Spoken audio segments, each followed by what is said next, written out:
So ఏంది census report ఏమనిపిస్తుంది? So ఓవరాల్గా చూసుకున్నట్లయితే నేను సెన్సస్ టైంలో ఒకసారి ఇంటికి వెళ్ళి ఉండే. ఆ, నార్మల్గా ఇక్కడ నేను కాలేజ్ స్టూడెంట్, నాది పొలిటికల్ సైన్స్ డిపార్ట్మెంట్, ఆ, పీజీ సెకండ్ ఇయర్ ఇప్పుడు నేను. సో ఎలక్షన్స్ కానీ ఏమైనా ఉన్నా కానీ పీపుల్స్ వాయిస్ ఎలా ఉందని చెప్పేసి సర్వేస్ చేసే దాంట్లో నేను పార్టిసిపేట్ చేస్తూ ఉంటాను. ఆ, సో ఇది నా పర్సనల్గా నేను వెళ్ళి చూసిన, ఆ. పర్సనల్గా ఒకసారి వెళ్ళి అసలు ఎలా జరుగుతుందని చూద్దామని చూసిన టైంలో ఉమ్, ఎవరైతే వాళ్ళ డీటెయిల్స్ ఇస్తలేరో ఉమ్, వాళ్ళు సొంతంగా రాసుకొని వెళ్ళిపోతున్నారు.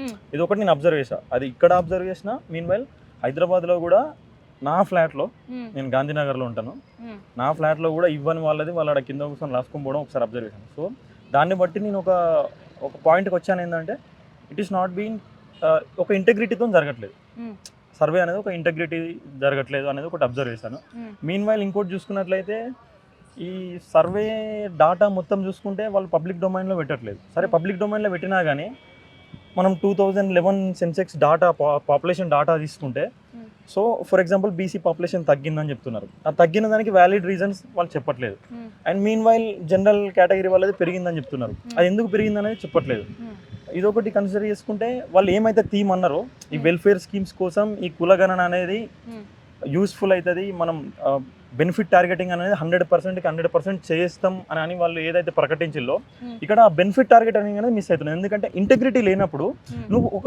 ఒక బెనిఫిషరీని నువ్వు టార్గెట్ చేస్తున్నావు. ఆ బెనిఫిషరీని నువ్వు టార్గెట్ చేసినప్పుడు అతను రియల్ బెనిఫిషరీయా కాదా అనేది తెలియదు మనకు.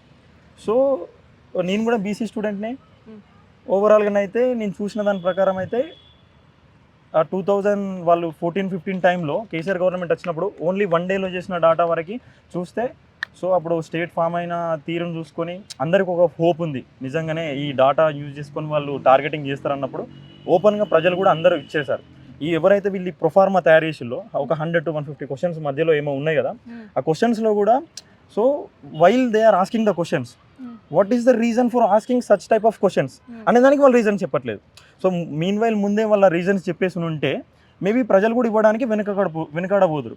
సో ప్రజలు కూడా ఇవ్వడానికి నిరాకరించారు కాబట్టి ఎట్లా ఇప్పుడు ఈ డాటాని it is 100% accurate and integrity ఉంది అని చెప్పేసి మనం చెప్పలేనప్పుడు ఈ పలానా 700 కోట్లు అని ఖర్చు చేశారు కదా, ఈ 150 సంథింగ్ 10 days అని చేశారు కదా, చేసినప్పుడు ఏం లాభం అసలు? ఇంకా అది ప్రజాధనం వేస్ట్ అయిపోయినట్టే కదా. నువ్వు ఒక ఇంటెగ్రిటీ లేనప్పుడు మనం టార్గెట్ చేయలేము.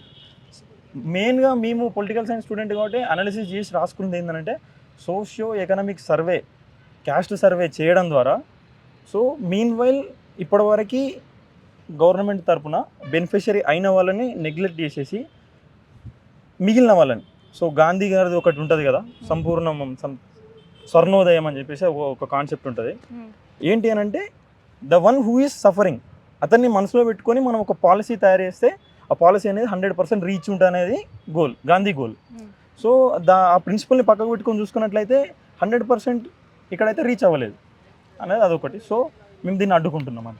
ఒక పక్క అసెంబ్లీ సాక్షిగా కూడా దాన్ని ప్రవేశపెట్టిర్రు, అధికారికంగా ఇయ్యే లెక్కలు ఫైనల్ అని చెప్పి తెలిసిన పరిస్థితి.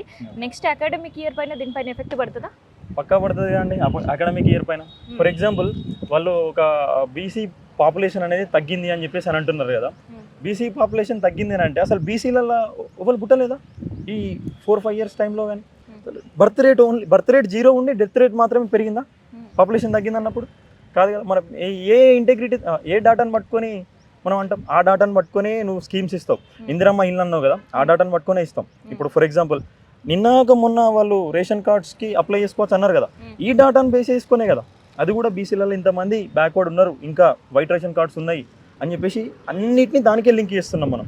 రేషన్ కార్డుకి లింక్ చేసేసి టార్గెటింగ్ ద బెనిఫిషరీస్ అని చెప్పేసి ఏమైతే వాళ్ళు ఒక 6 స్కీమ్లు అన్నారో 6కి మళ్ళీ 300 దాకా ప్రామిసెస్ చేశారు కాబట్టి అవన్నీ ఇంప్లిమెంటేషన్ ఈ డాటాను బేస్ చేసుకొని ఇస్తారు. ఈ డాటా నీకు తప్పు ఉన్నప్పుడు రేపు చేసే 300 స్కీములు ఇంప్లిమెంట్ చేసేటివి కూడా తప్పులు అయిపోతాయి. సరే, స్కీమ్ల గురించి కాసేపు మనం పక్కన పెడదాం. విద్యార్థులపైన ఎట్లాంటి ఎఫెక్ట్ పడుతుంది? విద్యార్థులు అంటే ఫర్ ఎగ్జాంపుల్ అమ్మ, నేనైతే ప్రాక్టికల్గా చాలా రూరల్ నుంచి వచ్చాను నేను. So I am the first generation student from my village, from my family. నేను ఇక్కడ రానికి కారణం నాకు ఒక మంచి అడ్వాంటేజ్ ఏంటంటే నాకు బీసీలో సీట్ వచ్చింది. మీన్ వెల్ నాకు మంచి టాప్ స్కోర్ వచ్చినా కానీ బీసీలో సీట్ వచ్చింది. But while they are like ఇప్పుడు ఒక బీసీ పాపులేషన్ తక్కువ ఉంది అని చెప్పినప్పుడు మీన్ వైల్ బీసీ రిజర్వేషన్స్ కూడా తగ్గేందుకు అవకాశాలు జరుగుతాయి కదా. బీసీ రిజర్వేషన్స్ తగ్గినప్పుడు మరి రిప్రజెంటేషన్ ఉండదు కదా. ఇక్కడ ఎవరు లాస్ అయ్యేది? విద్యార్థులు మేమే కదా. ఇప్పుడు సీట్స్ ఉన్నా కానీ మాకు రావు. వేరే వాళ్ళకి అవి క్యాటర్ అయిపోతాయి. అవును. అదొకటి. అంతే అండి. ఉద్యోగాలపైన కూడా ఎఫెక్ట్ పడుతుందా ఇన్ కేస్ రిక్రూట్ చేస్తే? అంతేగా అన్నిటి మీద పడతాయి కదండి. ఉద్యోగాలైనా ఏవైనా కానీ పాపులేషన్ని బేస్ చేసుకొని రిజర్వేషన్స్ ఇస్తారు. రిజర్వేషన్ బేస్ చేసుకొని ఇస్తారు కాబట్టి ఆ రిజర్వేషన్లో ఇప్పుడు 40% ఉన్న వాళ్ళకి 50% రిజర్వేషన్ ఎక్కడిరా అనేది ఒక కాన్సెప్ట్ వస్తుంది. ఇప్పుడు 27% బీసీకి రిజర్వేషన్స్ ఉన్నాయి. అసలు లెక్కకైతే 50% పాపులేషన్ తెలంగాణలో అని కాదు, ఇండియా మొత్తంలో 45 ఎబోవ్ పాపులేషన్ బీసీ వాళ్ళు ఉంటారు. బీసీ వాళ్ళకి ఈక్వల్ ప్రపోర్షన్గా రిజర్వేషన్స్ లేవు. ఆ రిజర్వేషన్స్ లేనప్పుడు ఇవాళ ఏమంటున్నది రిపోర్ట్ అంటే బీసీ పాపులేషన్ తగ్గింది అంటున్నది. బీసీ పాపులేషన్ తగ్గింది అన్నప్పుడు వాళ్ళకి ఇంకా రిజర్వేషన్ తగ్గే అవకాశాలు ఉన్నాయి. తగ్గే అవకాశాలు ఉన్నప్పుడు 50% పాపులేషన్ రిప్రజెంట్ చేసే కంట్రీలో ఆ 50%కి అర్హత లేదు. ఈక్వల్ ఆపర్చునిటీస్ ఇస్తలేం మనం. ఈక్వల్ ఆపర్చునిటీస్ వెనకబడిపోతారు కదా. వెనకబడిపోయినప్పుడు సామాజిక న్యాయం ఎక్కడ ఉన్నదండి? అగనిస్ట్ సామాజిక న్యాయమే పోతున్నాం కదా.